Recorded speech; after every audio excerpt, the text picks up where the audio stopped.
Hello dear ones! Welcome back to our channel! Ngayong episode, sobrang excited akong i-share sa inyo ang first experience ko dito sa Goa, ang isang super unique na festival na part ng Diwali celebration, ang Narkasur Parade. So, ang kwento nito ay ang Narkasur Parade ay inspired sa isang myth sa Hindu culture. May isang demon daw na ang pangalan ay Narkasur. Sobrang makapangyarihan at matindi ang pananakot sa lahat. Kaya si Krishna, isang Diyos, ang nagligtas sa mga tao. Tinalo niya si Narkasur sa isang epic na laban. Nangyari ito bago ang Diwali, kaya bawat taon ginagawa ang parade na to bilang simbolo ng tagumpay ng kabutihan laban sa kasamaan. Ang pinaka-exciting na part sa Narkasur Parade ay ang giant effigies o rebulto ni Narkasur na gawa ng mga local artists. Imagine, yung iba umaabot talaga ng 20 to 30 feet. Ginagawa ito mula sa bamboo. Yung mga kawayan, ganun. Papel at pintura. Talagang pinag-iisipan nila ang design at bawat effigy may sariling style at personality. Nakakatakot pero astig siyang tingnan.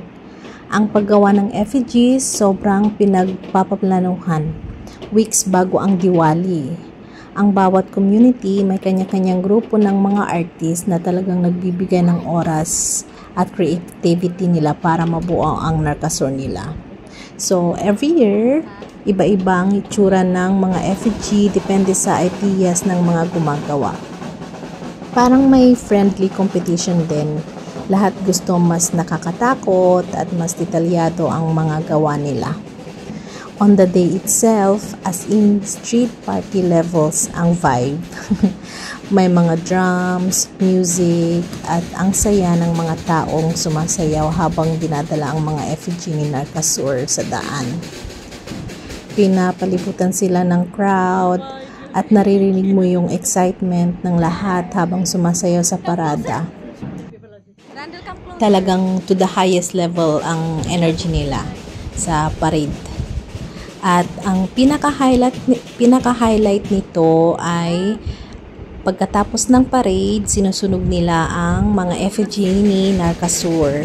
Yes, literal na sinusunog ang mga ito para itong pag-alis ng masasamang energy or negativity bago mag-Diwali. So habang sinusunog din si Narkasur, parang reminder na din sa kanila na kaya nilang lampasan ang lahat ng negativity or evil. So, ayan ang kwento ng Narkasur Parade. Ang galing, diba, kung paano pinagsama ng festival na to ang creativity at culture. Parang sa Pinas lang din natin, diba, pag may mga fiesta-festa, talagang nagsasama-sama ang mga tao na gumawa ng mga iba't ibang palamuti para sa fiesta na kasama sa culture din natin. Kaya kung pupunta kayo sa Goa around Diwali, sobrang worth it na makita itong event na to. So ayan, sana nagustuhan nyo ang episode today. Salamat sa panonood at sa walang sawa nyong pagsuporta. Don't forget to like, subscribe at hit that bell para updated kayo sa mga bagong videos namin. See you on the next one at Happy Diwali! Bye-bye! Hanggang sa muli!